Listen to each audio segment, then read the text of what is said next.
नमस्कार दोस्तों। मैं रितेश कुमार उपाध्याय राम आईएएस पे आप सभी का स्वागत करता हूं। दोस्तों, आज मैं एक छोटा छोटा जो आपको एक टॉपिक लेके आ रहा हूं जो आपको यूपीएससी के प्रीलिम्स में काफी काम आएगा। ये काफी लड़के कंफ्यूज रहते हैं, तो इन टॉपिकों को देखा करिए। आप आपको यकीन मानो, जब आप प्रीलिम्स दोगे ना यूपी पीसीएस या यूपीएससी का, तो काफी आपको फायदा मिलेगा। आज हम लेके आए हैं 1916 का लखनऊ अधिवेशन। आपको पता है काफी फेमस है अधिवेशन है,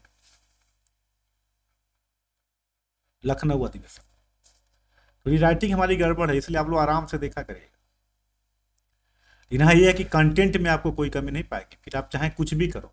बस ये देखिएगा लखनऊ अधिवेशन क्यों मैं बता रहा हूँ। आप ये सोच सकते हो कि सर अचानक लखनऊ अधिवेशन क्यों बताने लगे, क्योंकि यार यहाँ से क्वेश्चन आता है। और ये इसके अध्यक्ष रहे एसी मजूमदार, अंबिकाचरण मजूमदार। इसके अध्यक्ष कौन थे? एसी मजूमदार, अंबिकाचरण मजूमदार।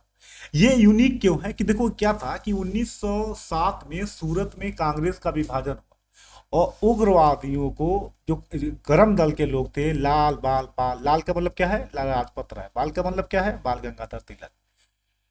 पाल का मतलब बिपिन चंद्र पाल। इन लोगों को, गरम दल के लोगों को कांग्रेस से बाहर कर दिया गया। सबसे पहले क्या हुआ कि यहाँ पे गरम दल के लोगों को कांग्रेस में शामिल किया,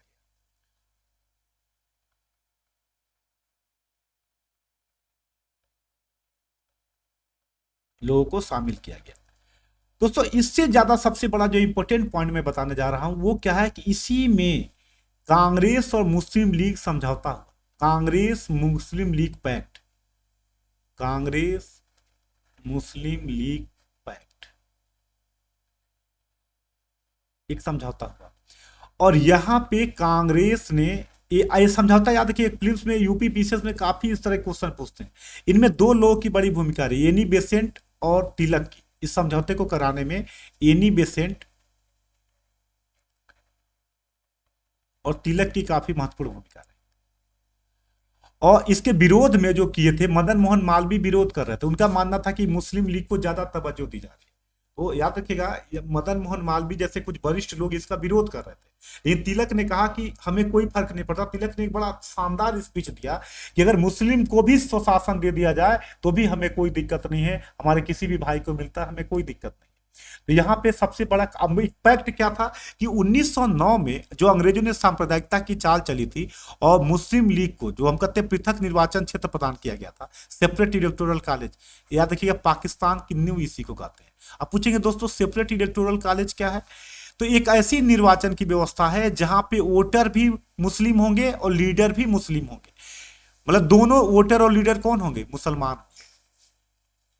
आज हमारा निर्वाचन की व्यवस्था करते हैं, आज आरक्षण देते हैं, कोई भी व्यक्ति खड़ा होगा, वोट सभी लोग देंगे। लेकिन यहाँ पे नहीं था। यहाँ पे क्या था कि वोटर भी मुस्लिम होंगे, लीडर भी मुस्लिम होंगे। ये जो था, अब इससे क्या होगा? हिंदू जनता से मुस्लिम लीडर दूर होने लगेंगे और सेपरेशन की भावना आएगी। मतलब अंग्रेज ने कहा जाता है कि सांप्रदायिकता की नींव यहाँ पे रख दी। तो इसी पे कांग्रेस ने मुसलमानों को दिया गया पृथक निर्वाचन क्षेत्र यहाँ पे स्वीकार कर लिया।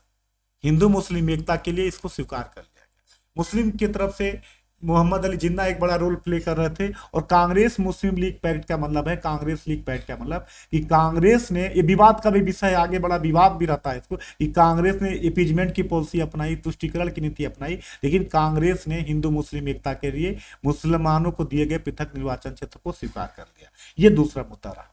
तीसरा पॉइंट जो यहां पे हुआ, तीसरा पॉइंट जो 1916 के लखनऊ अधिवेशन में हुआ, वो ये हुआ कि संवैधानिक सुधारों की फिर मांग उठाई गई। एक तरीके से हम बात करते हैं, संवैधानिक सुधारों की मांग उठाई गई।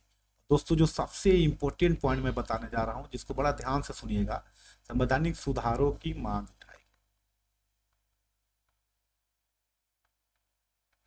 चौथा, यहां पे तिलक ने एक प्रस्ताव रखा था। इसीलिए नहीं कहा जाता है कि ये केरा तिलक का है, तिलक की गलतियों को गांधी ने सुधारा था या तिलक से गांधी ने सीखा था। तो यहां पे तिलक ने एक कार्यकारी, कांग्रेस की कार्यकारी समिति के गठन का प्रस्ताव किया था। इस सम्मेलन में तिलक ने पहली बार कांग्रेस के कार्यकारी समिति के गठन का प्रस्ताव किया था। इस सम्मेलन में याद रखिएगा, कांग्रेस के कार्यकारिणी समिति के गठन का प्रस्ताव किया था।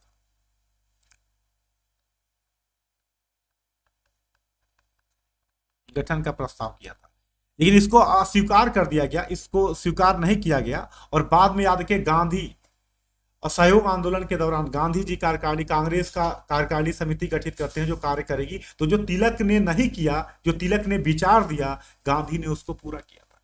तो 1916 के लखनऊ अधिवेशन में गरम दल को फिर से शामिल किया गया। कांग्रेस मुस्लिम लीग समझौता हुआ। कांग्रेस ने संवैधानिक सुधारों की मांग उठाई। तिलक ने कांग्रेस के कार्यकारिणी समिति के गठन का प्रस्ताव किया था, लेकिन इसको वो कर दिया गया।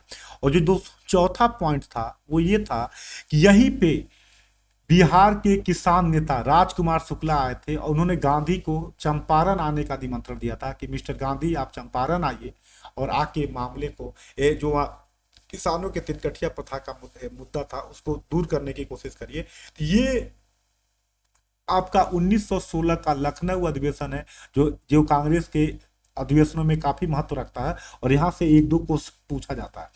मेंस में यहाँ पे आरोप भी लगता है कि क्या कांग्रेस ने अपीजमेंट की पॉलिसी अपनाई थी, तुष्टीकरण की नीति अपनाई थी, क्या कुछ और हो सकता था, जो अगला डिबेट का मैटर है। लेकिन ये है आपका, ये कह सकते हैं कि 1916 का लखनऊ अधिवेशन। कोई इशू, कोई दिक्कत हो, कभी भी आप कॉल कर सकते हो हमारे नंबर पे, जो भी नंबर आपको दिखता है आप फोन कर सकते हो।